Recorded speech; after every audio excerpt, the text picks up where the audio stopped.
de Prensa Washington.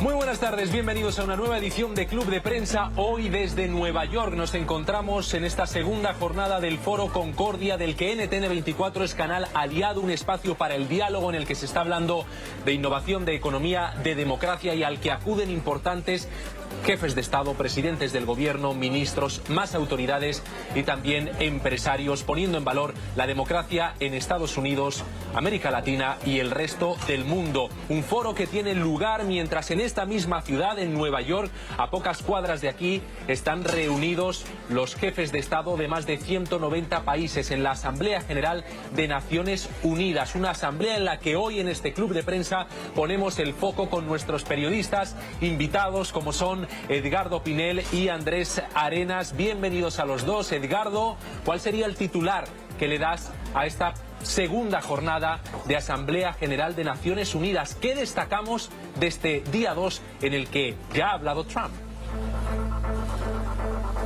Buenas noches desde Madrid, Roberto. Bueno, yo creo que este día ha sido un día de choque. Ha sido un choque con el discurso del presidente Donald Trump, donde ha puesto a considerar el rol de Naciones Unidas en los conflictos actuales en el mundo.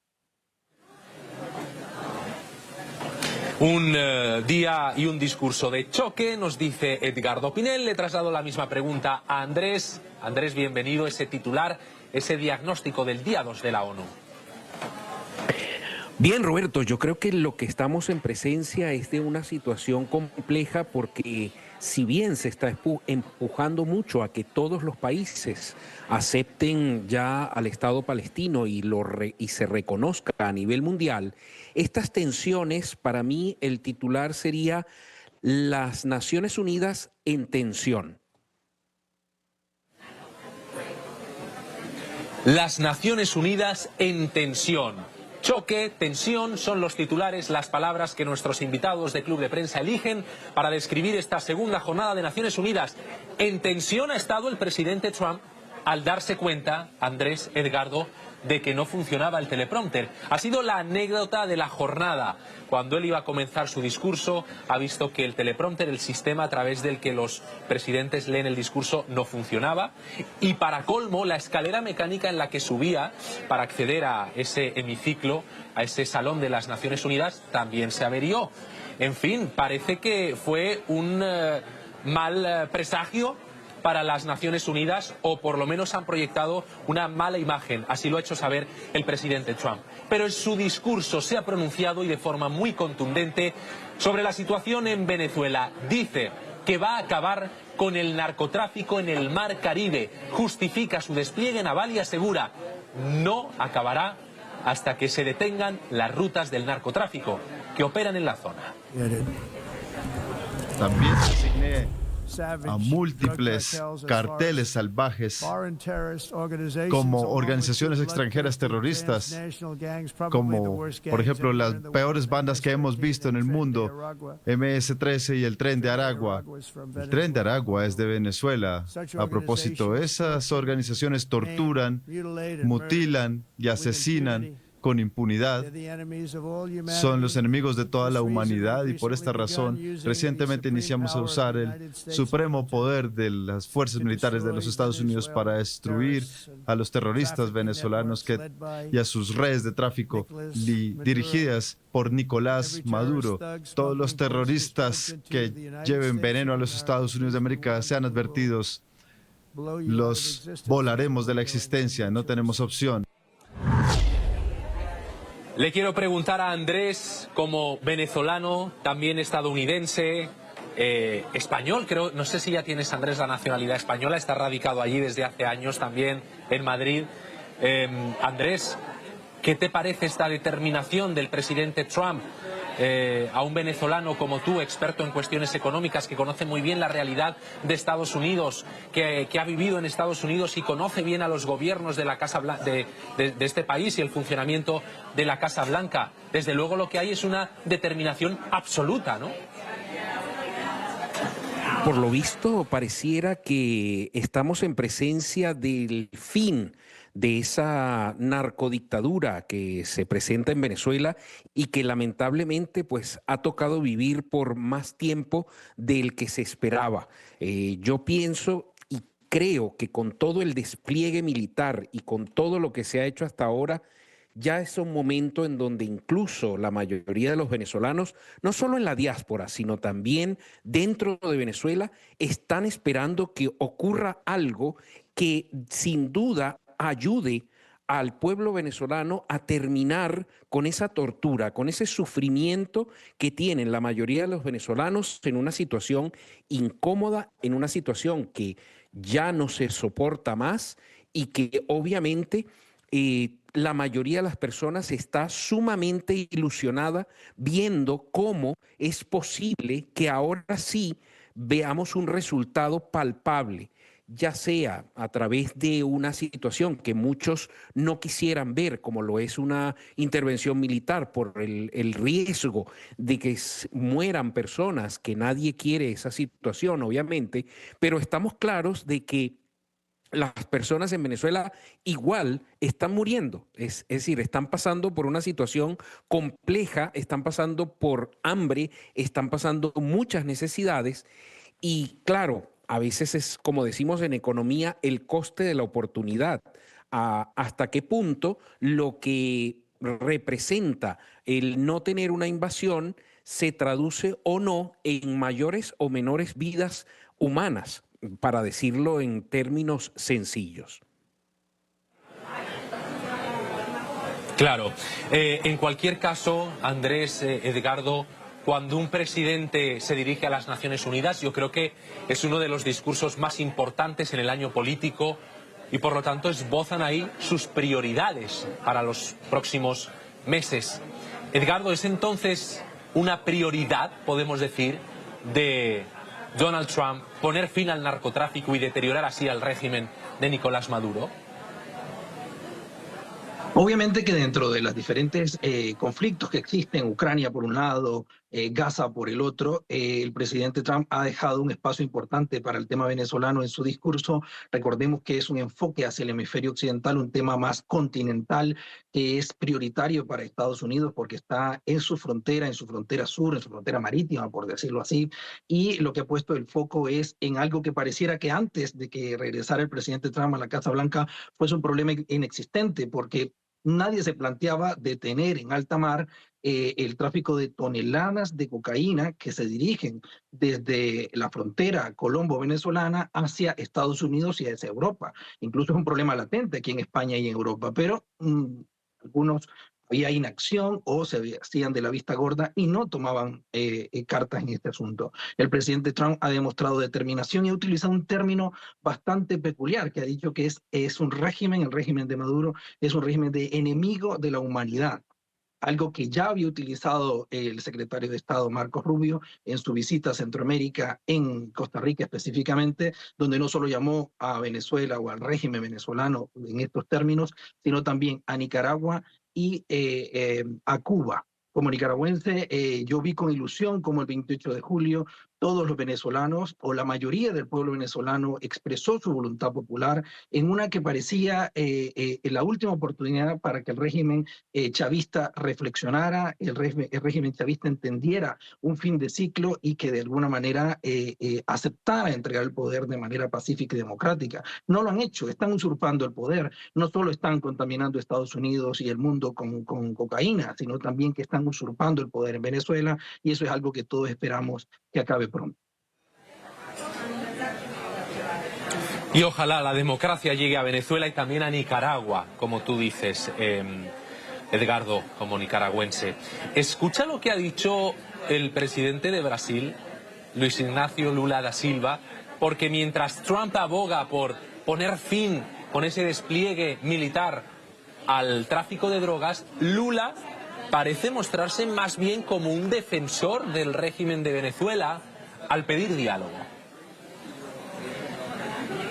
Bueno, yo creo que el temor que existía también de algunos, el personal también mío, es que de alguna manera esta carta que incluso Maduro había enviado al presidente Trump tratando de plantear una negociación, un diálogo, entre comillas, de última hora, diera oxígeno al régimen. Yo creo que cualquier planteamiento a estas alturas de un diálogo, de una negociación, como lo está planteando el presidente Lula, un aliado ideológico, por supuesto, de los regímenes cubano, venezolano y nicaragüense, sería un error en el sentido del proceso natural que debe llegar a Venezuela, que es de transición democrática. Así que estos regímenes son expertos en siempre, en el último momento, plantear una negociación, estancar el proceso, ganar tiempo y, en todo caso, incumplir todo lo que acuerdan. Eso no es la primera ocasión que el régimen chavista ha estado involucrado en procesos de diálogo y negociación que no llevan a ningún lado. Prometieron respetar a las elecciones, prometieron dejar correr a todos los candidatos. Vimos cómo excluyeron a María Corina Machado y a su sucesora. Es decir, no tiene ningún sentido dialogar con Maduro, ni ahora, ni lo ha hecho en el pasado. Lo dice la historia, lo dicen la historia reciente o la experiencia de los últimos años, esos fracasos continuos cuando se ha intentado dialogar con un régimen que no está dispuesto a una transición democrática. Vamos a escucharlo exactamente como lo decía Lula ante las Naciones Unidas. Vean. La manera más eficaz de luchar contra el narcotráfico es cooperar para reprimir el lavado de dinero y constreñir el comercio de armas. El uso de la fuerza letal en situaciones que no constituyen conflicto armado constituye ejecutar a alguien sin juicio. En otras regiones del planeta ya ha habido intervenciones que han causado más daño de lo previsto, con consecuencias humanitarias graves. El camino al diálogo no se le debe cerrar a Venezuela. Andrés, cooperar es la palabra que usa Lula, pero yo digo, ¿cómo se puede cooperar con un régimen como el de Venezuela? Mira, Roberto, aquí estamos en presencia de lo que el petróleo puede comprar. Puede comprar conciencias y puede comprar tiempo, que esto es muy importante para un régimen como el de Maduro. Lula no ha vivido en Venezuela, es muy fácil decir eso cuando las cifras oficiales ocultan cientos de muertos a la semana y que obviamente la población está bajo ataque. Una persona no puede salir a la calle con un reloj relativamente bonito, no puede salir a la calle si no estás armado con un coche, con un vehículo de último modelo o que tengas guardaespaldas. Cuando la policía ni siquiera tiene armamento para combatir a las bandas armadas. Entonces, ¿cómo va a decir Lula que esto es algo humanitario, el prevenir una eminente invasión que salvaría a Venezuela de la vorágine en la cual está sumida y que lamentablemente no se ha logrado calmar y que más bien ha ido a peor? Lo único que, como digo, las cifras oficiales no dicen la cantidad de muertos que tiene Venezuela a la semana, al mes, al año. Son peores que la cifra de cualquier conflicto militar en el mundo hoy en día. Qué horror, qué doloroso escuchar eso, Andrés, la cruda realidad de tu país, de un país con el que todos estamos hoy solidarizados. Incluso los demócratas, Andrés, Edgardo, es que esto no es una cuestión partidista en Estados Unidos, no es un debate del Partido Republicano, es que los demócratas también están condenando la situación que atraviesa Venezuela, también están pidiendo un cambio urgente. Demócratas como Adriano Espaillat, congresista, el presidente del Caucus Hispano, dijo en declaraciones a NTN24 que Maduro era peor que Osama Bin Laden, en tanto en cuanto la droga que exporta el cártel de los soles ha provocado más muertes en Estados Unidos que Al Qaeda. Pero no solo eso, si hablamos de líderes demócratas tenemos que hablar de Nancy Pelosi, quien fue la tercera autoridad más importante de Estados Unidos durante la administración Biden, la presidente de la Cámara de Representantes. Hemos hablado con ella aquí en Nueva York. NTN24 le ha preguntado por esta situación y ha dicho: el régimen de Maduro tiene que acabar ya. Es cierto que es crítica con el despliegue naval, es cierto. Y dice que hay que estudiar la legalidad de ese despliegue que podría incurrir en una ilegalidad.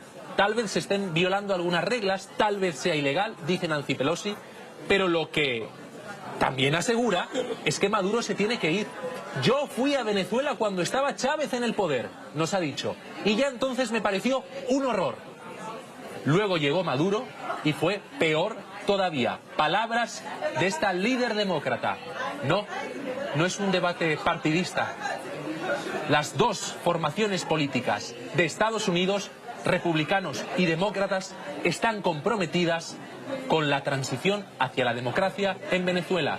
Tal vez no en la forma, no coinciden en la misma manera de hacerlo, pero ambas le piden a Maduro que se vaya. Escuchen. Señora, ¿usted qué piensa sobre Venezuela y el despliegue en el Mar Caribe? Yo ni siquiera creo que eso es legal. ¿Usted cree que es ilegal? La verdad no sé, dije que no estoy segura de que sea legal o no, tenemos que ver. Yo pensé que eso no tenía ninguna visión, ni verdad, ni plan, y eso es lo que yo tengo que decir al respecto. ¿Cuál es la mejor manera de terminar con el régimen de Maduro? La mejor manera de terminar con el régimen madurista, ¿qué diría usted? No sé si es la mejor manera de hacer esto, pero creo que quizás esto sí podría pasar. Yo visité Venezuela cuando Chávez estaba ahí. Yo pensaba que él era terrible hasta que Maduro llegó y él es peor. Edgardo, ¿cómo interpretas estas palabras de Nancy Pelosi, quien fuera la tercera autoridad de los Estados Unidos? Bueno, yo creo que, como dices, hay un consenso entre republicanos y demócratas en el tema que Venezuela en manos de un régimen, de un narcorrégimen, es un riesgo para Estados Unidos, es una amenaza para la seguridad de Estados Unidos en el sentido del narcotráfico, en el sentido de el tema del control de la inmigración ilegal, el tema de facilitación, potencial facilitación de pasaportes a grupos o a ciudadanos y eventuales agentes terroristas de Medio Oriente, por ejemplo, con pasaporte venezolano. Todo ese tema está sobre la mesa. Obviamente, Pelosi plantea una diferencia o que no está de acuerdo con las formas, pero también es cierto que la administración anterior del presidente Biden mostró bastante pasividad en el tema y porque Maduro no entiende por las buenas. Los regímenes comunistas no entienden lamentablemente con diálogo, con negociación y con la diplomacia tradicional, que son los términos en que se puede hablar incluso en el contexto de Naciones Unidas. Lamentablemente ellos entienden por las malas, ellos entienden de justicia revolucionaria, que eso significa justiciar, eso significa asesinar a alguien o dar golpes de Estado. Cuando están en el poder ellos condenan los golpes de Estado, pero son los primeros que recurren a los golpes de Estado, a las conspiraciones, a la presencia del G2 cubano, por ejemplo, en Caracas y en Managua, donde se ayudan y se alían para poder sostenerse en el poder de manera ilegales, inmorales, de todo tipo. Así que está claro que el único que ha presentado al menos una visión clara o una opción clara de poder hacer una transición democrática en Venezuela, aunque lo ha dicho que no es su principal intención, ha sido la Casa Blanca de Donald Trump. Más autoridades que se encuentran en Nueva York, 190 países en este Foro Concordia del que NTN24 es canal aliado. Hemos hablado también con Manuel Tobar, quien es el ministro de Comercio Exterior de Costa Rica. Se ha pronunciado sobre esta situación de tensión que se vive entre Estados Unidos y Venezuela. Y él aboga también por una salida del poder de Nicolás Maduro. Escuchen. Yo creo que en un primer lugar los venezolanos son los primeros llamados a buscar una solución definitiva a este problema. Es un gobierno que ha utilizado todas las artimañas posibles para sustentarse y mantenerse en el poder, mediante elecciones fraudulentas, persecución y arresto de opositores políticos, y esa historia ya la hemos visto en muchas regiones de América Latina con consecuencias muy dolorosas. Por supuesto que la comunidad internacional va a tener que tomar acciones cada vez más rigurosas para aislar a este régimen, porque lejos de buscar la reinserción de Venezuela en el mundo, lo que está haciendo es aislar a Venezuela del mundo, pero sobre todo castigando a su gente. Andrés, Mira, Roberto, no solamente castigando a su gente, sino castigando a las personas que levantamos voces a favor de Venezuela. Tú has sido amenazado. Yo estoy seguro que mañana toda la maquinaria comunicacional, las cuentas falsas del régimen madurista van a activarse, me buscarán, me atacarán, pero es una realidad palpable. O sea, no se puede tapar el sol con un dedo. Hay cosas que lamentablemente son o no son. No hay medias tintas. La situación en Venezuela es insoportable. De hecho, para yo expresarte estas cifras que te decía de fallecidos, para decirte lo insoportable que es para las personas que viven en Venezuela, yo tuve que consultar, por irónico que parezca, a mi familia, que todavía vive en Venezuela, si no les importaba y no corrían el riesgo, y me han dicho, mira, Andrés, más vale la pena que tú digas y expreses las cosas como son antes que seguir aguantando esto. Es decir, ya cuando tú tienes una familia que te dice, mira, no nos importa, adelante, porque estamos hartos, estamos cansados, teniendo yo gente en Venezuela que vive incluso no solo el G2, como has dicho, en Caracas, sino dentro de la Fuerza Armada, que eso de toda la vida ha causado mucho malestar en la Fuerza Armada, pero bueno, se lo tienen que, como decimos aquí en España, se lo tienen que comer con patatas, porque no hay manera de sacar al G2 cubano del control que tiene, incluso de armamento y de oficiales en Venezuela. Entonces la situación es muy compleja y no se puede sacar con la diplomacia. No, y te agradecemos mucho, Andrés, que estés en este programa, porque sabemos que es especialmente complicado hablar de esto, sobre todo para quienes tienen familia allí en Venezuela, pero a mí siempre me ha sorprendido la valentía del pueblo venezolano, que a pesar de esas amenazas de las que hablas, sigue levantando la voz por la democracia. Estamos en Club de Prensa, desde el Foro Concordia en Nueva York. Esto es NTN 24, el canal de las Américas. Una pausa y seguimos, ya regresamos.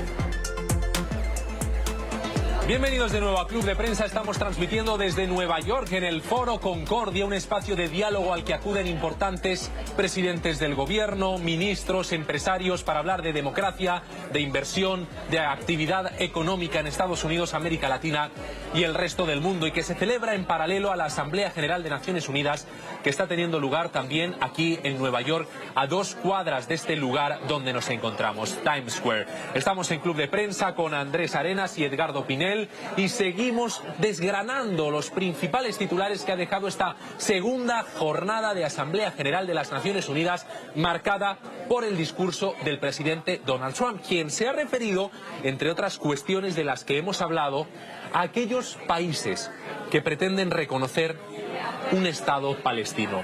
Me refiero a Francia, me refiero a Australia o al Reino Unido. Ahora hablaremos en detalle de estos países, pero escuchemos lo que ha dicho exactamente el presidente Trump, porque dice que eso sería premiar a Hamas.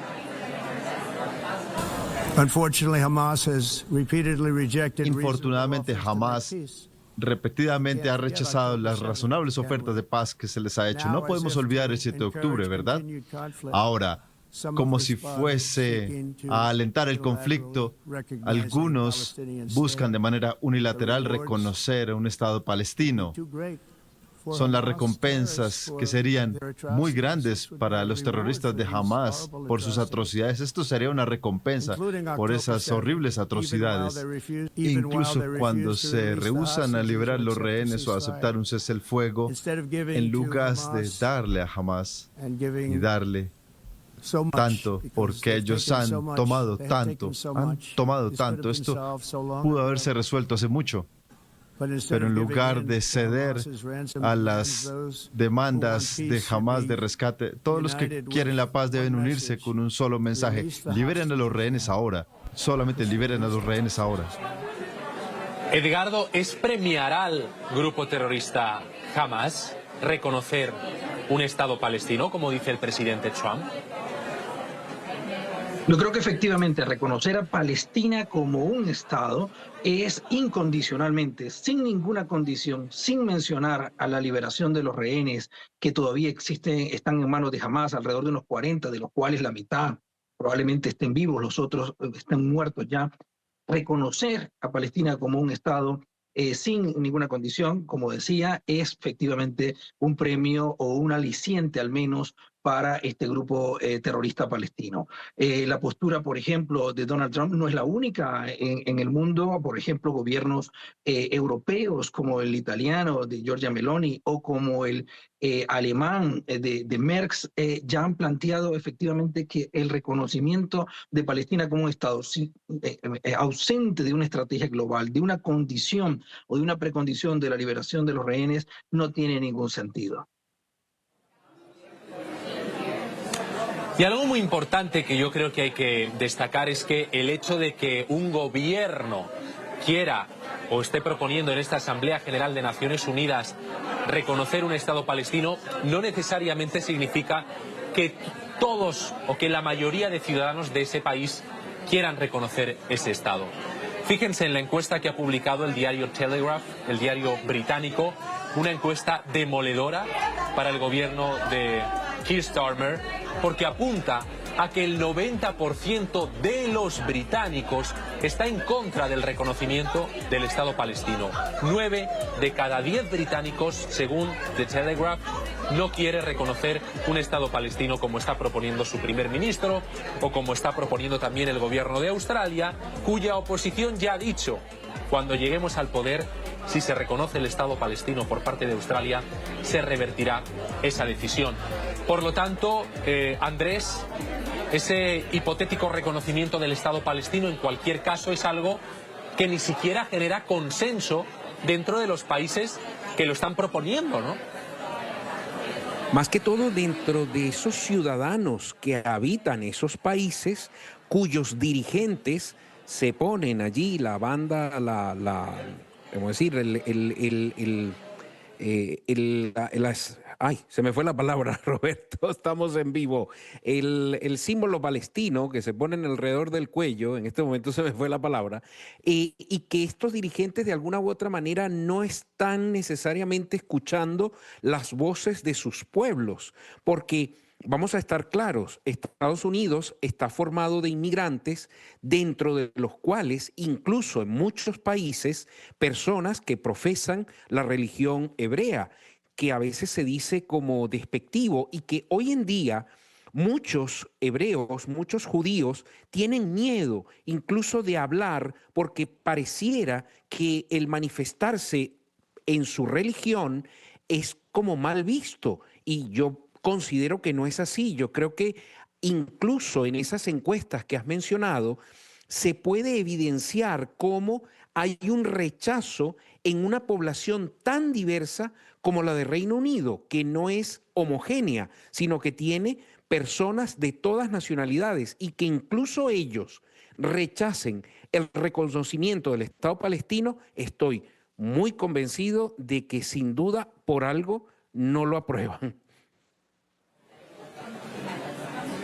Y es curioso, Andrés, Edgardo, que cuando los primeros ministros, los presidentes abogan por ese reconocimiento de un Estado palestino, siempre hablan de paz, mencionan la paz, como si estuviera relacionado, cuando en realidad están favoreciendo con esa decisión a un grupo terrorista. A veces se nos olvida que es Hamas, un grupo terrorista, quien da las cifras de los muertos en la Franja de Gaza. Son cifras que maneja Hamas, no sabemos con qué autoridad o con qué credibilidad las maneja.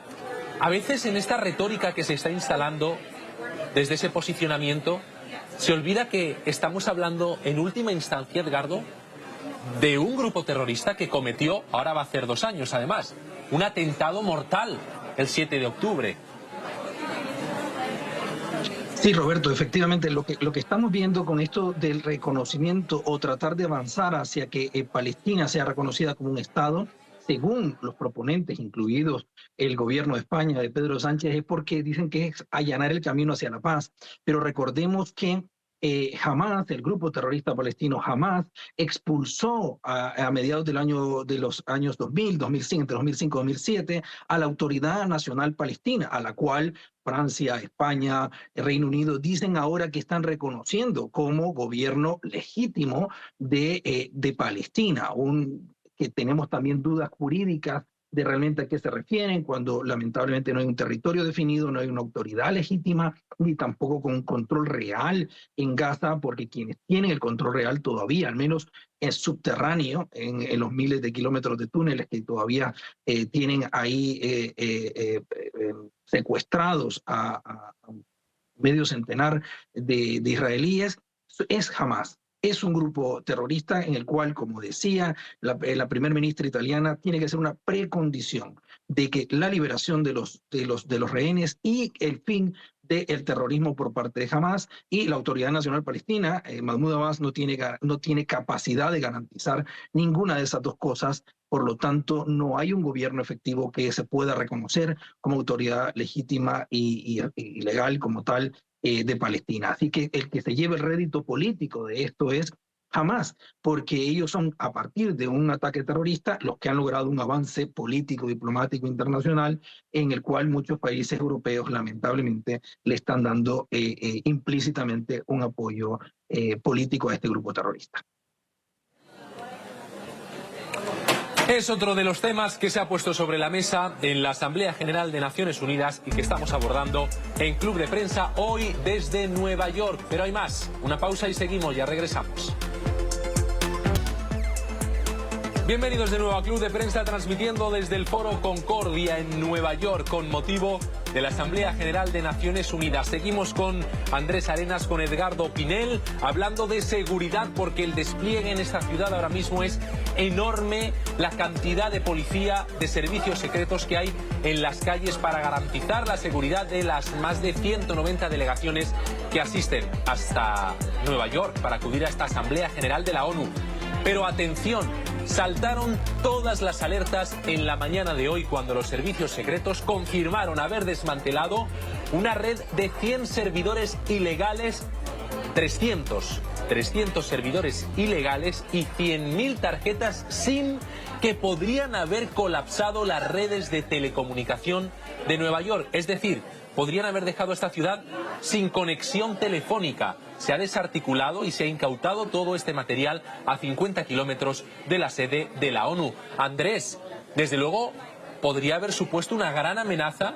Imagínense ustedes si esas 100.000 tarjetas SIM se activan a la vez, colapsan la red, nadie puede llamar a emergencias, nadie puede hacer uso de sus teléfonos móviles. La amenaza estaba ahí. Por supuesto que estaba la amenaza allí, Roberto, y he consultado al día de hoy con algunos expertos en inteligencia militar acá en España, y como siempre me dicen, profesor, la ficción no supera la realidad. Es decir, las cosas que pasan en el mundo real son peores que las que vemos en las películas. Y este escenario para muchos representa esas escenas que vimos quizás en algunas series como 24 horas, en donde se colapsan las comunicaciones para permitir que un camión llegue por debajo de las Naciones Unidas y secuestren a algún mandatario. Pues resulta ser que estas cosas ocurren como lo hemos podido ver en la realidad, y quién sabe, historias que no sabremos, que nadie nos contará y que quizás dentro de 50 años, cuando desclasifiquen los documentos, nos enteraremos. Pero sin duda es un escenario como el que normalmente ocurre cuando hay un desastre natural.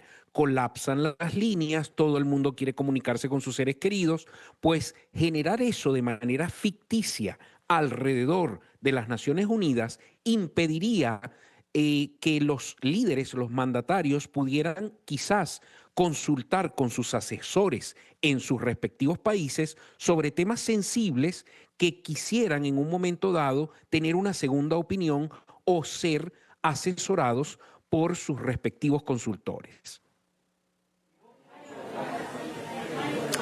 Y además, bueno, la verdad que menos mal que se ha dado con esa red criminal, pero nosotros para acceder a las Naciones Unidas hemos pasado 2 veces por un arco de seguridad, nuestros equipos por rayos X, además perros especializados en la búsqueda de explosivos han estado también revisando nuestras maletas, nuestras mochilas, pero Edgardo, toda seguridad es poca, ¿no? Siempre la amenaza puede estar ahí.